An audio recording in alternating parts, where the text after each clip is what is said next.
اعوذ باللہ من الشیطان الرجیم بسم اللہ الرحمن الرحیم الحج اشہر معلومات فمن فرض فیہن الحج فلا رفث ولا فسوق ولا جدال فی الحج وما تفعلوا من خیر یعلمہ اللہ وتزودوا فإن خیر الزاد التقوی واتقون یا اولی الالباب لیس علیکم جناح ان تبتغوا فضلا من ربکم فإذا أفضتم من عرفات فاذكروا الله عند المشعر الحرام واذكروه كما هداكم وإن كنتم من قبله لمن الضالين ثم أفيضوا من حيث أفاض الناس واستغفروا الله إن الله غفور رحيم فإذا قضيتم مناسككم فاذكروا الله كذكركم آباءكم أو أشد ذكرا فمن الناس من يقول ربنا آتنا في الدنيا وما له في الآخرة من خلاق۔ سورۃ البقرہ مدینہ منورہ کے اندر نازل ہونے والی اس مبارک سورت کی آیت نمبر 197، 98، 99 اور 200 کی تلاوت آپ حضرات کے سامنے کی گئی۔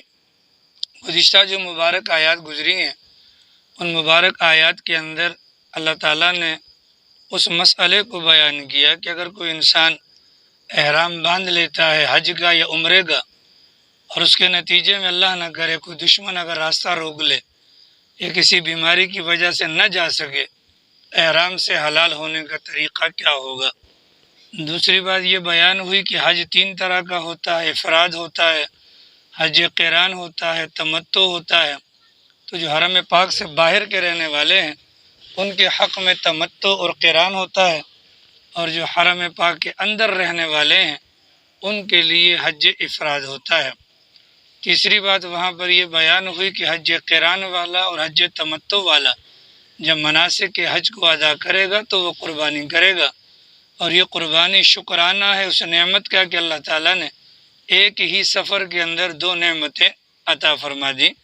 اور جو حج افراد والا ہے چونکہ اس کا تو حج ہوتا ہی جو احرام ہے فقط حج کا ہے اور اس کے لیے کوئی دشواری یا مشکلات نہیں ہے، لہذا یہ والی قربانی ان پر لازم بھی نہیں ہے۔ چوتھی بات یہ بیان ہوئی کہ اگر قربانی کے پیسے نہیں ہیں یا قربانی کے جانور اگر نایاب ہو جائیں اس صورت میں انسان اپنا قربانی کا جو بدل ہے وہ روزوں کی صورت میں ادا کر دے، اور وہ روزے 3 روزے ایام حج میں 7، 8، 9 ذی الحجہ کو رکھنے ہوں گے، اور باقی جو 7 روزے ہیں حج سے فراغت کے بعد بھلے وہیں پر رہتے ہوئے رکھ لے یا واپس اپنے مقام پر آ کر رکھ لے۔ اور 5ویں بات یہ بات بیان ہوئی تھی کہ حج کے لیے یا عمرے کے لیے احرام باندھنے کے بعد جو پابندیاں عائد ہو جاتی ہیں اگر ان پابندیوں کو پورا کرنا دشوار ہو اور کسی پابندی کو توڑنا لازم ہو، جیسا کہ وہ جوں والا مسئلہ میں نے کل آپ کو بتلایا تھا کہ سر کے اندر بیماری کی وجہ سے درد کی وجہ سے بال کٹوانے پڑ جائیں، تو احرام کی حالت میں اگر انسان سر مڑواتا ہے، بال کٹواتا ہے، اس صورت میں اس کا حکم یہ ہے کہ وہ 3 چیزوں میں سے ایک چیز کے ذریعے سے فدیہ دے دے اور اپنے آپ کو تکلیف سے بچا لے۔ ان میں سے پہلی چیز ہے کہ روزے رکھ لے، دوسری چیز یہ ہے کہ وہ قربانی کر لے، دم دے دے، اور تیسری صورت یہ ہے کہ وہ صدقہ دے، تو صدقہ دے گا تو 3 صاع گندم دے گا اور 6 مسکینوں پر یہ خرچ کیا جائے گا۔ یہ ساری صورتحال ماقبل کے اندر بیان ہوئی، اور اب آگے جو خالصتاً حج کا معاملہ ہے اس حج کے معاملات کو بیان کیا جائے گا۔ چونکہ حج کا معاملہ ایسا ہے کہ جب تک انسان بنفس نفیس وہاں چلا نہ جائے اس کو بیان کرنا بہت مشکل ہوتا ہے، اور اس بنیاد پر اگر کوئی غلطی ہو جائے تو جو حجاج کرام ہیں تو یہ بتا دیجئے گا، باقی جو تفصیلات اللہ نے دماغ میں ڈالی تو انشاءاللہ بیان کی جائیں گی۔ ذرا توجہ آپ حضرات کی ہوگی تو انشاءاللہ اگلے سال ہم سارے اس وقت حج کے اندر موجود ہوں گے انشاءاللہ، کیونکہ توجہ ہی سے اللہ تعالیٰ جو ہے نا انسانوں کو نوازتے ہیں۔ حج کے اندر جیسے نماز ہوتی ہے، نماز کے اندر کچھ چیزیں فرض ہوتی ہیں، اسی طریقے سے حج کے لیے بھی 3 چیزیں تو لازم ہیں، یعنی کہ فرض کا درجہ رکھتی ہیں۔ ان میں سے سب سے پہلی چیز ہے احرام باندھنا۔ احرام نام ہے ان دو بغیر سلی ہوئی چادروں کے پہننے کا کہ جو عام طور پر جب بیت اللہ شریف کی طرف سفر ہوتا ہے انسان باندھتا ہے، ایک کو قمیض کی جگہ پر اور دوسرے کو ازار بند کی جگہ پر۔ ان دو چادروں کا نام احرام رکھا جاتا ہے۔ اور حج کے معاملات کے اندر احرام کی وہی حیثیت ہے جو نماز کے لیے وضو کی حیثیت ہے، کہ نماز بغیر وضو کے نہیں ہوتی تو حج بھی بغیر احرام کے نہیں ہوتا، اور نماز کے لیے جو درجہ تکبیر تحریمہ کا ہے وہی درجہ حج کے لیے احرام کا بھی ہے۔ تو یہ پہلی شرط یا پہلا فرض ہے حج کے اندر۔ دوسرا فرض یا دوسری شرط جو حج کے لیے ہے وہ وقوف عرفہ ہے، جو 9 ذی الحجہ کو عرفات کے میدان کے اندر جو قیام ہوتا ہے، پڑاؤ ہوتا ہے، اس کا وقت 9 تاریخ کے زوال کے بعد سے لے کر 10 تاریخ کی صبح صادق تک کا وقت ہوتا ہے۔ اس درمیان اگر بندہ ایک لمحے کو بھی اگر وہاں احرام کے ساتھ چلا جائے اس بندے کا حج ہو جاتا ہے۔ اور تیسری چیز جو فرض ہے وہ طواف زیارت ہے، یعنی کہ یہ مناسک ادا کرنے کے بعد یہاں سے آئے گا مزدلفہ کے اندر، مزدلفہ سے پھر منا جائے گا، منا کے اندر قربانی ہے، قربانی کے بعد حجامت ہے، حجامت کے بعد احرام کھولنا ہے، اور پھر اس کے بعد جائے گا طواف کرے گا، جس کو طواف زیارت کہا جاتا ہے۔ تو یہ 3 فرض ہیں، اور کسی کا بھی حج مکمل نہیں ہوگا جب تک یہ 3 فرض ادا نہ کر لیے جائیں۔ اتنی بات واضح ہو گئی۔ حج کی ترتیب کیا ہے تھوڑی وہ سمجھ لیں، آگے انشاءاللہ یہ آیات اللہ نے چاہا تو سمجھ میں آ جائیں گی۔ 8 تاریخ جب ہوتی ہے ذی الحجہ کی، 8 تاریخ کی فجر کی نماز جتنے بھی حجاج کرام ہوتے ہیں وہ مکہ مکرمہ میں ادا کرتے ہیں۔ فجر کی نماز پڑھنے کے بعد یہاں سے حجاج کرام روانہ ہو جاتے ہیں اور مینا کی وادی کے اندر پہنچ جاتے ہیں۔ یہ مینا کا مقام وہ ہے جہاں پر سیدنا ابراہیم اور سیدنا اسماعیل علیہ السلام کا وہ قربانی والا معاملہ ہوا تھا۔ یہاں پر پہنچ گئے۔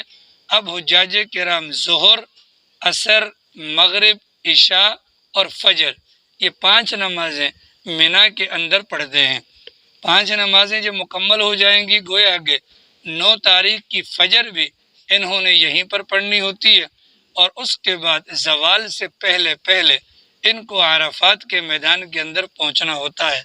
چنانچہ عرفات کے میدان میں زوال سے پہلے وہاں پر حجاج کرام پہنچ جائیں گے۔ وہاں پر ایک مسجد ہے جس کو مسجد نمرہ کہا جاتا ہے۔ زوال جیسے ہی ختم ہو جاتا ہے پھر وہاں پر جو امام ہوتا ہے وہ حج کا خطبہ بیان فرماتا ہے۔ حج کے خطبے کے بیان سے فراغت کے بعد اذان دی جاتی ہے، وقت ہوتا ہے ظہر کا۔ جو ہی اذان ہوتی ہے تو فوراً جماعت کھڑی کر دی جاتی ہے، اقامت کے ساتھ اذان ہوتی ہے، اس کے بعد تکبیر ہوتی ہے، اس کے بعد ظہر کی نماز 2 رکعت ادا کی جاتی ہے فرض۔ جیسے ہی 2 رکعت فرض کی تکمیل ہوتی ہے فوراً دوبارہ تکبیر کہی جاتی ہے، اقامت، اور عصر کی نماز پڑھ لی جاتی ہے 2 رکعت فرض۔ عام طور پر ظہر کی نماز میں سنتیں ہوتی ہیں پہلے اور بعد میں، لیکن وہاں پر یہ سنتیں وغیرہ سب کچھ معاف ہوتی ہیں۔ تو یہ 2 نمازیں اکٹھی پڑھنی ہوتی ہیں عرفات کے میدان میں ظہر کے وقت میں۔ عصر کا وقت ابھی داخل نہیں ہوتا بلکہ ظہر ہی کے وقت کے اندر یہ دونوں نمازیں ادا کرنی ہوتی ہیں۔ اس کے بعد سے لے کر غروب تک، یعنی جب تک سورج غروب نہیں ہوا، حجاج کرام دعاؤں کے اندر لگ جاتے ہیں۔ اس عرفات کے میدان کے اندر ایک پہاڑی ہے جس کو جبل رحمت کہا جاتا ہے۔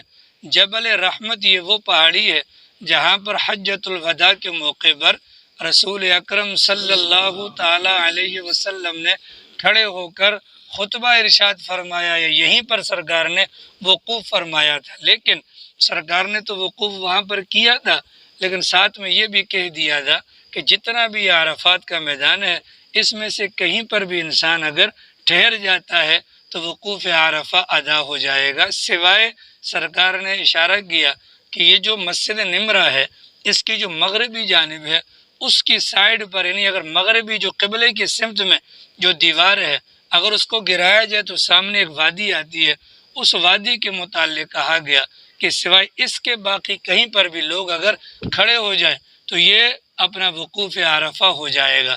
یہاں پر لوگ ظہر اور عصر کی ادائیگی کے بعد دعاؤں میں لگ جاتے ہیں، اور دعاؤں میں لگنے کے بعد جو ہی سورج غروب ہوتا ہے، غروب سے پہلے نہیں، جب تک سورج غروب نہ ہو جائے، سورج کو غروب وہیں پر کرنا ہے، اور غروب کے بعد وہاں سے نکل پڑتے ہیں اور مزدلفہ کی طرف رواں دواں ہو جاتے ہیں۔ مزدلفہ جو ہے وہ یعنی وہاں سے واپسی پر آنے کے بعد یہ پہلی منزل آتی ہے، وہاں پر حجاج کرام پہنچتے ہیں، اور مغرب اور عشاء کی نماز، ظاہر ہے کہ عرفات سے جب نکلیں گے اور مغرب کا وقت داخل ہو چکا ہوتا ہے، تو جب یہ وہاں سے مزدلفہ کے اندر پہنچتے ہیں اس وقت تک مغرب کا وقت نکل چکا ہوتا ہے، لہٰذا یہ مزدلفہ کے اندر آ کر عشاء کے وقت میں مغرب اور عشاء کی نماز اسی ترتیب پر جیسے ظہر اور عصر ادا کی تھی اکٹھی ادا کرتے ہیں۔ اس کے بعد مزدلفہ کے اندر رات بھر کا قیام ہوتا ہے، اور پھر اگلا دن یعنی کہ 10 تاریخ ہوتی ہے ذی الحجہ کی، اور رات یہ مزدلفہ کے اندر پڑاؤ ڈالے ہوتے ہیں۔ فجر کی نماز کو بالکل ابتدائی وقت کے اندر ادا کیا جاتا ہے۔ ابتدائی وقت کے اندر ادا کرنے کے بعد جتنے بھی لوگ وہاں پر ہوتے ہیں حجاج کرام وغیرہ، وہ ذکر کے اندر دعاؤں وغیرہ کے اندر مشغول ہو جاتے ہیں، اور سورج نکلنے سے تھوڑی دیر پہلے یہ یہاں سے پھر روانہ ہوتے ہیں اور مینا کے اندر پہنچ جاتے ہیں۔ مینا کے اندر پہنچنے کے بعد یہ حضرات جو سب سے پہلا کام کریں گے، یہ تاریخ ہوتی ہے 10، یعنی جو 10 ذی الحجہ ہمارے عید الاضحیٰ کا دن ہوتا ہے، وہاں جانے کے بعد 10 تاریخ کو پہلا کام، ایک شیطان کو کنکریاں ماری جاتی ہیں، جمرہ عقبہ پر رمی کی جاتی ہے، اس کو کنکریاں ماری جاتی ہیں۔ کنکریاں مارنے سے فارغ ہونے کے بعد اسی دن قربانی کی جاتی ہے، قربانی سے فارغ ہونے کے بعد اسی دن بال منڈوائے جاتے ہیں، اور بال منڈوانے کے بعد اب وہ احرام والی جو پابندیاں ہیں وہ ساری ختم ہو جاتی ہیں، البتہ بیوی کے قریب نہیں جا سکتا۔ پھر اسی تاریخ کو یہ جاتا ہے اپنا مکہ مکرمہ کے اندر، اور وہاں پر جا کر طواف زیارت کرتا ہے۔ طواف زیارت سے فارغ ہونے کے بعد رات مکہ مکرمہ میں گزارنے کی اجازت نہیں، بلکہ رات آ کر واپس مینا کے اندر گزارنی ہوتی ہے۔ چنانچہ یہ رات مینا کے اندر گزاری جائے گی۔ اگلا دن آتا ہے 11 اور 12 اور 13، یہ جو 3 دن ہیں ان کو مینا کے ایام کہا جاتا ہے۔ چنانچہ 11 تاریخ کو بھی کنکریاں مارنی ہے، 12 تاریخ کو بھی کنکریاں مارنی ہے۔ اگر کوئی بندہ 11 تاریخ کو کنکریاں مارے گا یا 12 تاریخ کو کنکریاں مارے گا، اس کے لیے لازم ہے کہ زوال کے بعد مارے گا، اور اگر کوئی بندہ 11 12 کو نہیں مارتا بلکہ 13 کو مارتا ہے، اس کے لیے اجازت ہے کہ وہ اپنا زوال سے پہلے بھی کنکریاں وغیرہ مار سکتا ہے۔ جب وہ طواف زیارت کر کے واپس آتا ہے، اب آخری پابندی کی بیوی کے قریب نہ جانے والی بھی ختم ہو جاتی ہے۔ اس طریقے سے اس بندے کا حج مکمل ہو جاتا ہے۔ حج کے ٹوٹل ایام ہوتے ہیں 5۔ کتنے ایام ہیں؟ 5 ہیں، 9 10 11 12 اور 13، یہ 5 ایام ہیں۔ 8 کو احرام باندھ کر مینا جانا ہے، اور اس کے بعد یہ جو ایام ہے یہ پورے کے پورے کرنے پڑتے ہیں۔ اتنی بات واضح ہوگی؟ غلط تو نہیں بتایا؟ دیکھ لیں، ایسا نہ شرما شرمی میں آپ لوگ بولیں، ٹھیک ہے؟ یہ حج کا طریقہ، حج اس طریقے سے ادا کیا جاتا ہے۔ تیسری بات یہ سمجھ لیں کہ حج کے متعلق چونکہ معاملات ایسے ہیں کہ جو حاجی ہوتا ہے وہ اللہ کا مہمان ہوتا ہے، جو حاجی ہوتا ہے وہ اللہ کا مہمان ہوتا ہے، لہٰذا مہمان جب کسی کے یہاں جاتا ہے تو میزبان کی کچھ شرائط ہوتی ہیں، تو اللہ تعالیٰ نے بھی اپنے گھر پر حج کی نیت سے آنے والے کے لیے کچھ پابندیاں لگائی ہیں۔ وہ 3 قسم کی پابندیاں ہیں۔ ان میں سے پہلی پابندی کا نام ہے رفث۔ رفث کا مطلب ہوتا ہے کہ جیسے میاں بیوی آپس میں باتیں کرتے ہیں بے حجابانہ، یعنی بے پردہ جو باتیں ہوتی ہیں، یہ باتیں احرام باندھنے کے بعد نہیں کر سکتے۔ ظاہر ہے کہ عام حالات کے اندر تو بیوی سے انسان مباشرت ہم بستری بھی کر سکتا ہے، اور دیگر باتیں بوسو کنار، چوما چاٹی یا شہوت کی باتیں بھی کر سکتا ہے، لیکن احرام باندھ لیا تو پہلی پابندی یہ لگ گئی کہ اب وہ یہ باتیں نہیں کر سکتا اپنی بیوی کے ساتھ بھی۔ دوسری پابندی یہ ہے کہ احرام باندھ لینے کے بعد اللہ کی نافرمانی نہیں کرنی۔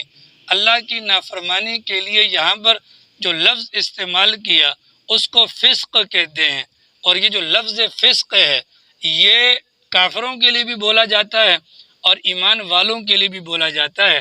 اگر کافروں کے لیے بولا جائے تو مطلب ان کا اعتقاد نافرمانی والا، اور اگر مسلمانوں کے لیے بولا جائے تو مطلب ان کے اعمال جو ہے نا وہ اپنا نافرمانی والے، مثال کے طور پہ داڑھی منڈا فاسق ہے، داڑھی منڈا فاسق ہے، ننگے سر رہنے والا فاسق ہے، جماعت چھوڑنے والا فاسق ہے، بازار میں چلتے پھرتے کھانے والا فاسق ہے، اور اسی طریقے سے دیگر بہت ساری چیزیں ہیں۔ تو یہ ہیں تو مسلمان، لیکن یہ عمل ان کا جو ہے، یہ جو کام ہے، یہ فاسقوں والے کام ہے۔ تو ظاہر ہے کہ احرام جو باندھے گا وہ مومن ہوگا، جب وہ مومن ہوگا تو مومن ہونے کی بنیاد پر وہ اعمال کے اعتبار سے بھی کوئی نافرمانی نہ کرے۔ اور تیسری چیز ہے ولا جدال، جھگڑا کرنا۔ عام حالات میں بھی جھگڑا حرام ہے، البتہ اللہ کے گھر پر جانے کے لیے جو بنیادی شرط ہے اس میں یہ ہے کہ وہاں پر جھگڑا نہ کیا جائے۔ ظاہر ہے کہ میں نے آپ کو بھی حج کا طریقہ بتلایا، اس کے اندر اجتحام ہوتا ہے، اجتحام کی وجہ سے دھکم پیل ہوتی ہے، لوگ آپس میں دستوں گریبان ہوتے ہیں۔ حجر اسود کو دیکھ لیں، حجر اسود کو چومنے کے لیے ایک دوسرے کو دھکے مارے جاتے ہیں، ٹھیک ہے۔ حالانکہ حجر اسود کو چھونا یا چومنا زیادہ سے زیادہ سنت عمل ہے، اور بعض فقہا نے اس کو مستحب بھی قرار دیا ہے، لیکن اس کے لیے حرام کام کیا جاتا ہے۔ تو یہ تین کام نہیں کرنے، کون کون سے؟ ایک تو میاں بیوی کے درمیان ہونے والی نازیبا جو گفتگو ہے، جو عام حالات میں جائز ہوتی ہے، احرام کے بعد ایام حج کے اندر افعال حج کے فارغ ہونے سے پہلے اس کو الگ بیڈ روم میں رکھا جائے تو زیادہ بہتر ہے، ٹھیک ہے۔ نور عالم صاحب ٹھیک ہے؟ تو اگر آپ کے دائیں بائیں کو سو رہا اس کو اٹھا دو، ٹھیک ہے نا۔ تو جو یہ کام نہیں کرنا، نمبر ایک کون سا نہیں کرنا؟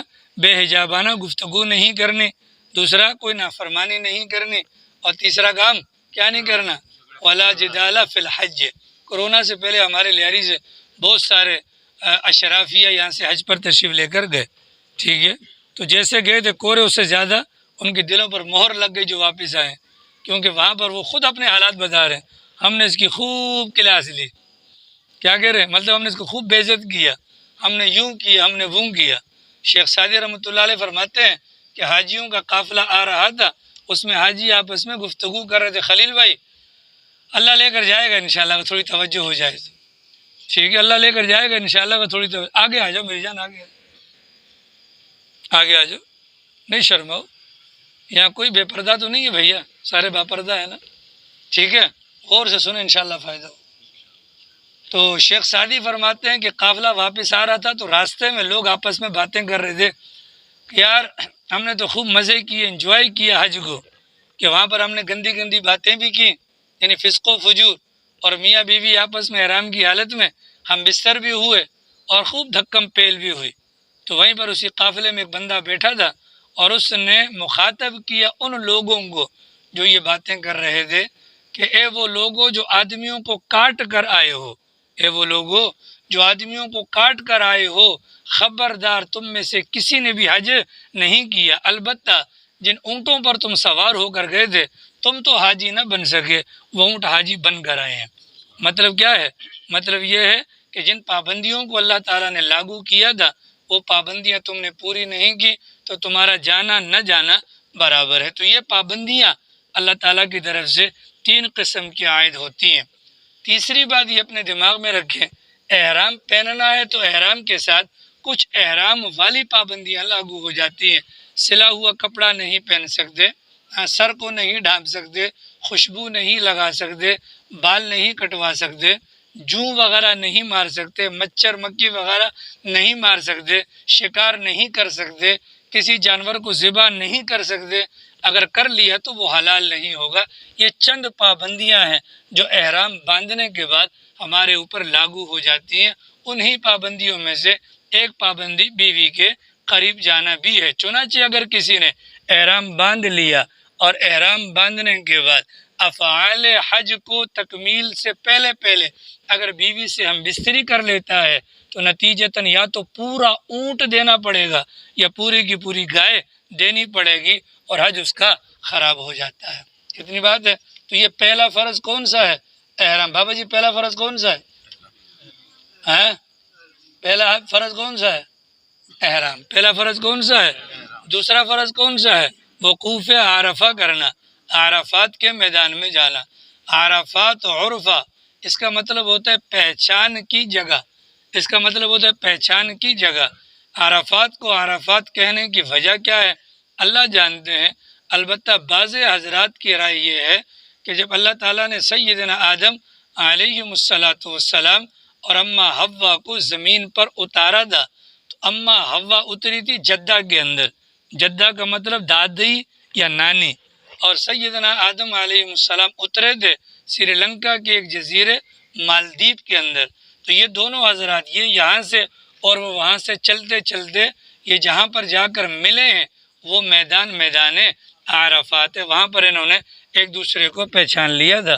پھر یہاں سے ان کا یہ وقت یہاں پر جو گزرا، اور یہاں سے آنے کے بعد رات انہوں نے پڑاؤ ڈالا تھا مزدلفہ کے اندر، اور مزدلفہ کا مطلب ہوتا ہے لحاف اوڑھ کر سونے گے۔ تو پہلی رات جنت سے اترنے کے بعد دنیا میں جو گزاری گئی تھی وہ مزدلفہ کے میدان کے اندر اپنا ان کی گزری تھی۔ چنانچہ عرفات کو عرفات کہنے کی وجہ یہ بھی ہے، اور بعض حضرات فرماتے ہیں کہ اللہ کے نبی کے بتلائے ہوئے طریقے کے مطابق عرفات کے میدان میں جو بندہ اپنا وقت گزارتا ہے تو وہ اللہ کو پہچان لیتا ہے، اس کی زندگی کے اندر چینج آ جاتا ہے۔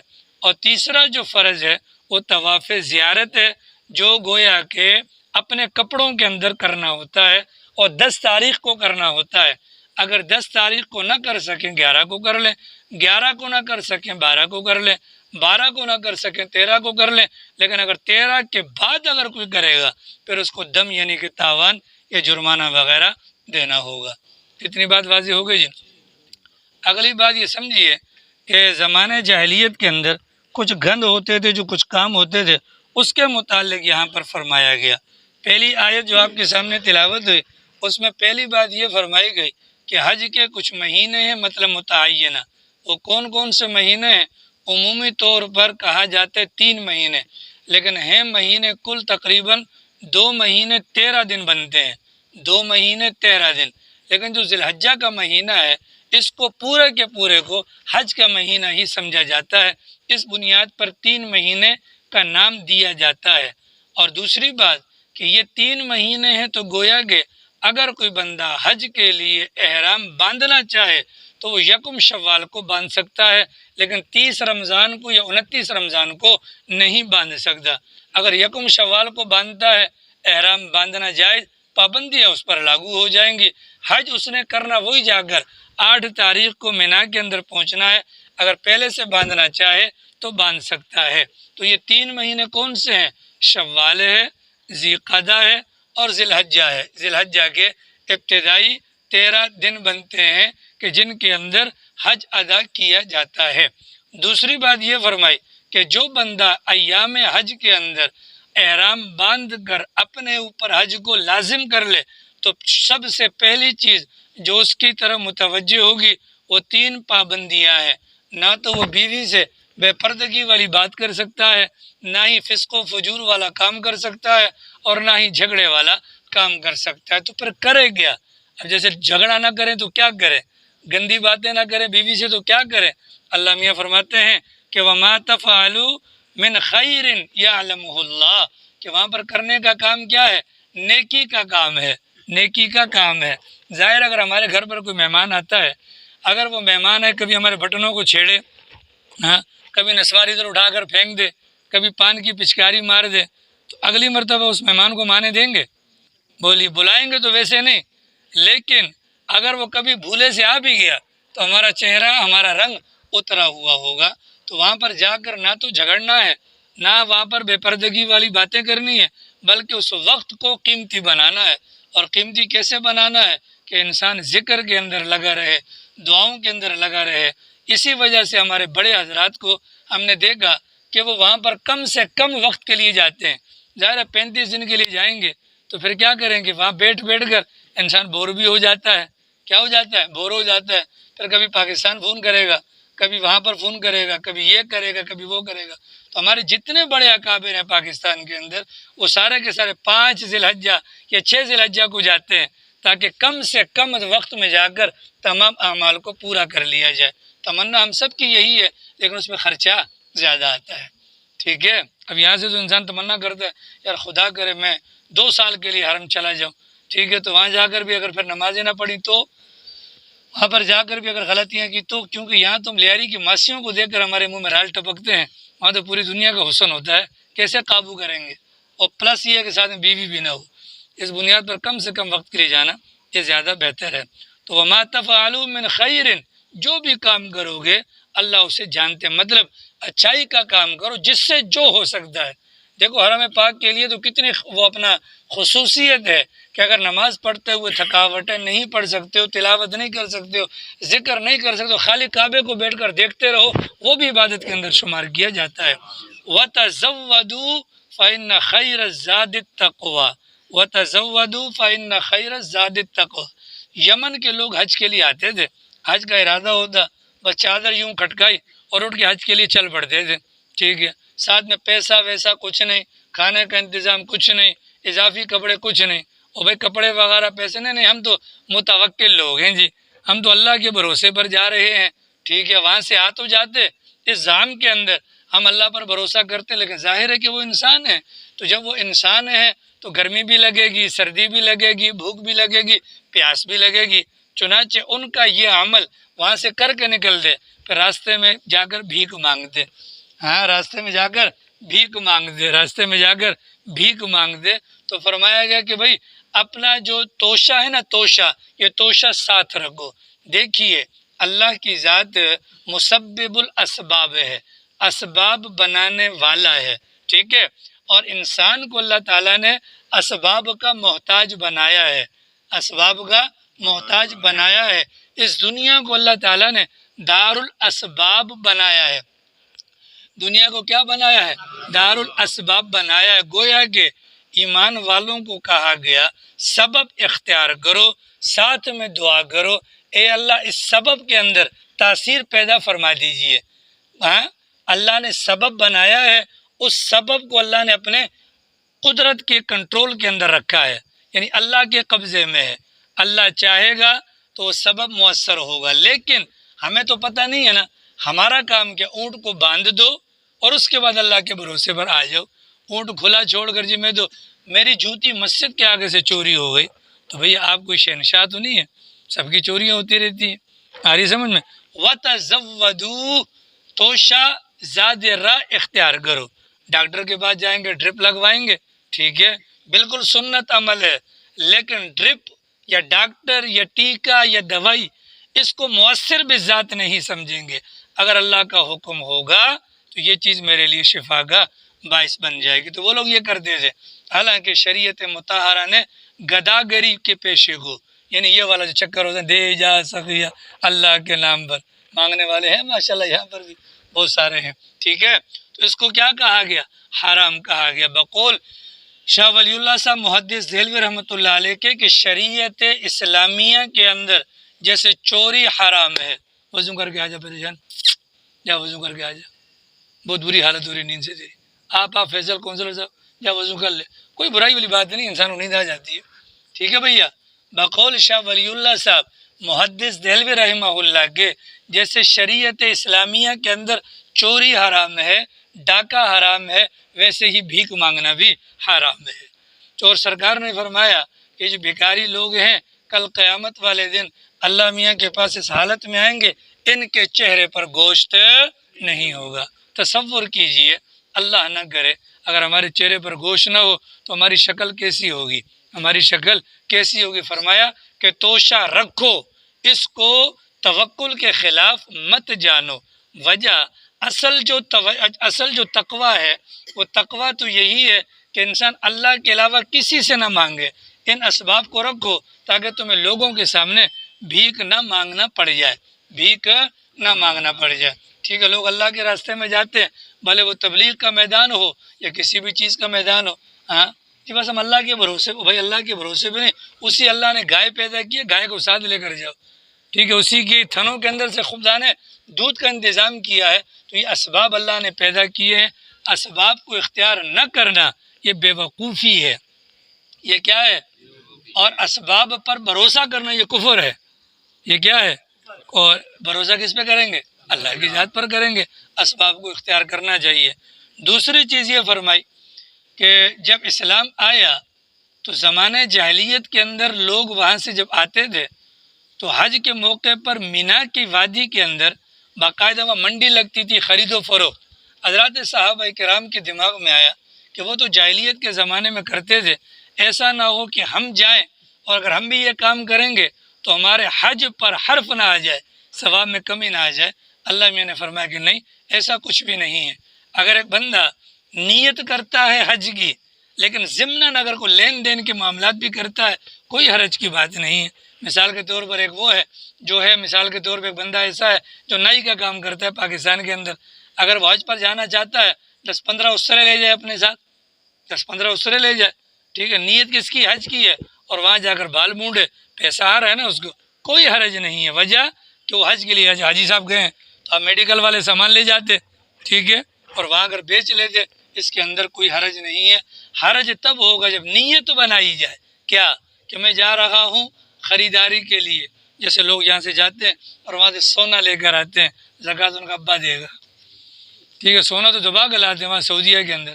اب ایسی بیوقوفی والی باتیں کیا بتایا میں، ہم سمجھتے ہیں کہ یار سونا سستا ہے، بھیا کہاں سے سستا ہے؟ آپ اس کو ریال کے حساب سے کرتے ہو تو 10 ریال کی اگر ایک چیز مل رہی ہے تو پاکستان کے حساب سے کرو کہ جن پیسوں کو دے کر آپ نے ریال خریدے ہیں پیسے کتنے لگے ہیں، کہانی وہیں پر بڑھ جاتی ہے۔ آ رہی سمجھ رہی میں؟ لیکن ہمارے یہاں لوگ جاتے ہیں کمبل لے کر آتے ہیں، جی کیا کمبل، ٹی ویاں لے کر آتے ہیں، وہ بڑی بڑی چیزیں، وہ اللہ کو مانو، پھر وہاں پر حج کر کے آئے ہیں اور وہاں ایئرپورٹ پر بھی جھوٹ بولتے ہیں، کچھ بھی نہیں ہے، پانی کی بوتلیں چھپاتے ہیں، زمزم چھپا کے لاتے ہیں۔ ہاں تو ہمارے پاکستانیوں سے اللہ کی ذات پناہ میں رکھے، اللہ ان کو انسان بنائے، کیونکہ وہاں پر کوئی بندہ بھی، دنیا کی کسی کونے والا بھی کوئی بھی غلط حرکت کرے گا نا تو نام پاکستانی کا آتا ہے، ٹھیک ہے۔ آپ دیکھو نا پوری دنیا کے اندر مسلمان ہے کہ نہیں ہے، اور یہ شان امتیازی بھی پاکستانیوں کو ملی کہ مسجد نبوی کی توہین کرنے والے سارے پاکستانی نکلے کہ نہیں نکلے؟ بولو، اب بولو کہ نہیں تھے تو پھر قید میں کیوں ڈالا گیا ان کو؟ پاگل ہے سعودی گورنمنٹ۔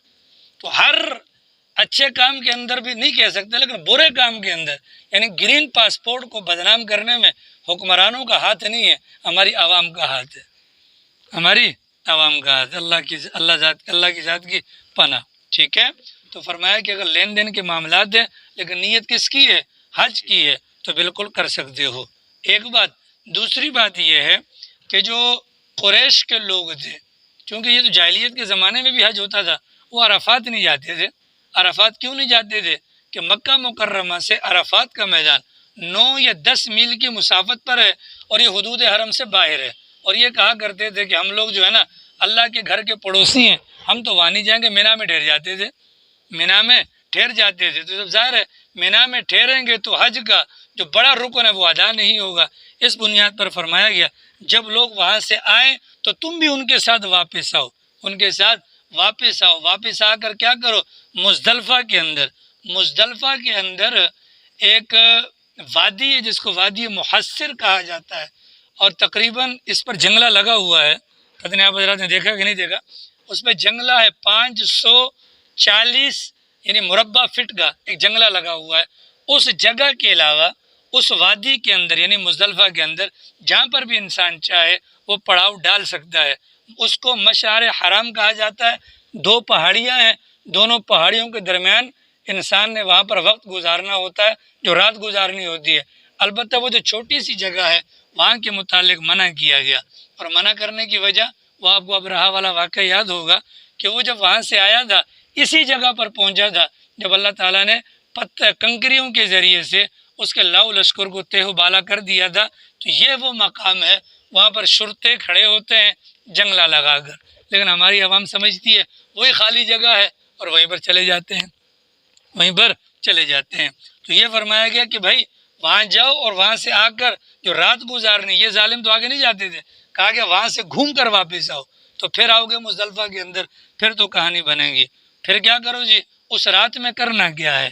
اس رات کے اندر جو عرفات سے واپسی پر رات مزدلفہ میں گزارنی ہے، پوری رات بھی عبادت کے اندر گزارنی ہے، ظاہر ہے کہ بعد مغرب اور عشاء بھی پڑھنی ہے، اس کے بعد فجر کی نماز اول وقت میں پڑھ کر سورج کے نکلنے سے پہلے تک کا جو درمیانی عرصہ ہے اس کے اندر مسلسل اللہ کو یاد کرنا۔ وَذْكُرُوهُ كَمَا هَدَاكُمْ، اللہ کو یاد کرو کیسے؟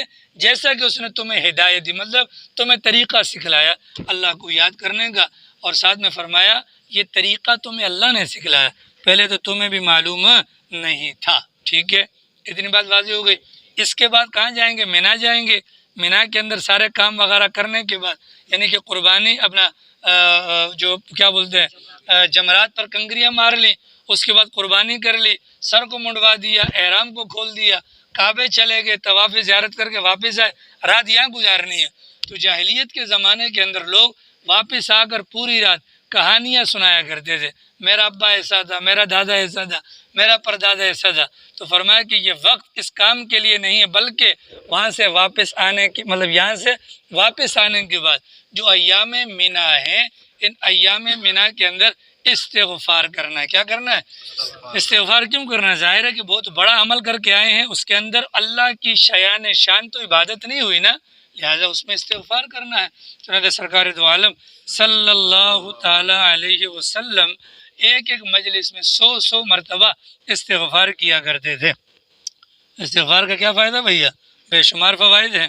ٹھیک ہے، استغفار کر لو، استغفار کر لو۔ پھر آگے فرمایا کہ جب فَإِذَا قَضَيْتُم مَنَاسِكَكُمْ، اب جب یہ معاملات تو ہو گئے، یعنی کہ تمام کے تمام مناسک کے حج جو ہیں وہ ادا ہو گئے، فَاذْكُرُوا اللَّهَ كَذِكْرِكُمْ، تو مینا میں بیٹھ کر آپس میں گپیں شپیں نہ مارو، باپ دادا کے تذکرے نہ کرو، بلکہ اللہ کو یاد کرو جیسے اپنے باپ داداؤں کو یاد کرتے ہو، بلکہ اس سے بھی زیادہ اللہ میاں کو یاد کرو۔ ٹھیک ہے، اللہ پھر ان کے قول کو نقل کرتے ہیں۔ ان میں سے بعض لوگ تو وہ ہیں کہ جو اس موقع پر کیا دعا مانگتے ہیں؟ ربنا آتنا فی الدنیا، اے اللہ جو کچھ تو نے ہمیں دینا ہے نا دنیا کے اندر ہی دے دے، ہمیں آخرت میں کچھ بھی نہیں چاہیے۔ وما لہ فی الآخرۃ من خلاق، اللہ فرماتے ہیں ایسے لوگوں کے لیے آخرت میں کچھ بھی نہیں ہوگا۔ ومنہم، اور ان میں سے بعض ایسے بھی ہیں جو یوں کہتے ہیں ربنا آتنا فی الدنیا حسنہ، اے اللہ ہمارے اس جہاں کو بھی اچھا کر دے، وفی الآخرۃ حسنہ، اس جہاں کو بھی اچھا کر دے، اور ہمیں آگ کے عذاب سے بچا دے۔ تو اللہ فرماتے ہیں اولئک لہم نصیب مما کسبوا، ان کے لیے مطلب جو جس غرض سے دعا مانگ رہا ہے اس کو اسی کا حصہ ملے گا۔ واللہ سریع الحساب، اور اللہ کی ذات بہت جلد حساب لینے والی ہے۔ تو یہ حج کا پورا پروسیس ہوتا ہے۔ سرکار دو عالم صلی اللہ تعالی علیہ وسلم نے فرمایا جس بندے نے حج کیا، ایسا حج کہ جس کے اندر اس نے اپنی بیوی سے بے پردگی والی بات کوئی نہ کی، اس حج کے اندر اللہ کی نافرمانی والا کوئی کام نہ کیا، وہ واپس آئے گا جب اپنے گھر پر تو وہ ایسا ہوگا جیسے اس دن تھا جس دن اس کو اس کی ماں نے جنا تھا۔ ٹھیک ہے، اب حج کی فضیلت سمجھ آ گئی؟ جو حج کر کے آئے گا یہ دو کام اگر نہیں کیے تو وہ ایسا ہوگا، اور اگر کوئی شو بازی کے لیے گیا ہے تو وہ سارے اس کیٹیگری میں نہیں آتے۔ ٹھیک ہے، اور یہ تو موٹی سی بات۔ مفتی شفیع صاحب رحمۃ اللہ علیہ فرماتے ہیں کہ بھائی دیکھو جو وہاں پر تینوں جمرات ہیں ان پر کنکریاں مارنی ہوتی ہیں، ہر بندہ تین کنکریاں ایک ایک پر مارتا ہے، تینوں دن میں غالباً 21 کنکریاں ہوتی ہیں، 21 کنکر مارو۔ چلو اس سال تو حجاج کم تھے، جب 20 لاکھ کا مجمع ہوتا تھا، 21 کنکریوں کا حساب لگاؤ تو وہاں پر تو پہاڑ بن جانا چاہیے نا، لیکن ایسا تو نہیں ہوتا۔ بولو ایسا تو نہیں ہوتا نا، بلکہ جب وہاں صفائی والے جاتے ہیں تھوڑی بہت کنکریاں۔ وجہ کیا ہے؟ وجہ یہ ہے کہ جن کا حج اللہ کو قبول ہوتا ہے، پسند ہوتا ہے، ان کی کنکریوں کو اٹھا لیا جاتا ہے، ان کی کنکریوں کو کیا کر لیا جاتا ہے؟ اٹھا لیا جاتا ہے۔ تو یہ معاملات ہیں جو حج کرنا اب تو فیشن بن گیا ہے، اور ہم ہر حاجی کو سمجھتے ہیں حضرت آپ تو ابھی جیسے ماں کے پیٹ سے نکل کر آئے ہیں اور وہ ہفتے بعد داڑھی منڈوا رہا ہوتا ہے، نمازیں چھوڑ رہا ہوتا ہے، اور حد درجے کا بےغیرت بن چکا ہوتا ہے۔ ٹھیک ہے، تو اس کو نہ سمجھا کرے ماں کے پیٹ سے، نہیں، وہ سرکار نے پہلے شرائط لگائی ہیں، دو کام نہ کرے۔ اور میں گارنٹی سے آپ کو بتاتا ہوں کہ جو یہ لوگ جاتے ہیں یہ سارے کام یہی کرتے ہیں، تو لہٰذا ان کا حج ہوتا ہے کون سا والا؟ فرض ادا ہو گیا جی، بس۔ باقی جو کہانی ہے کہ ماں کے پیٹ سے نکلنے والے اگر ہوتے نا تو پھر امام ابو حنیفہ کی طرح ہوتے۔ کس کی طرح ہوتے؟ ٹھیک ہے، پوری زندگی میں کوئی سال حج قضا نہیں کیا، کوئی سال حج قضا نہیں کیا۔ وجہ کہ وہ حج کرتے تھے نا جناب، پھر اللہ میاں کو بھی خوشی ہوتی ہے، اللہ بار بار بلاتے ہیں، اللہ بار بار بلاتے ہیں۔ تو یہ معاملات ہے کعبۃ اللہ کی بے ادبی کی سب سے بڑی نحوست۔ اللہ دل کو ایسا سخت کر دیتے ہیں کہ اللہ کی پناہ۔ ابو جہل کا دل کتنا سخت تھا، ہوا کہ نہیں ہوا؟ حالانکہ اس سے زیادہ کعبے کا قریبی کون ہو سکتا ہے، لیکن بے ادبی کرتا تھا۔ کیا لازماً کپڑے اتار کر آؤ گے جی؟ اب کعبۃ اللہ کی اس سے بڑھ کر کیا بے ادبی ہوگی کہ اللہ کے گھر کے اندر بغیر لباس کے جایا جائے۔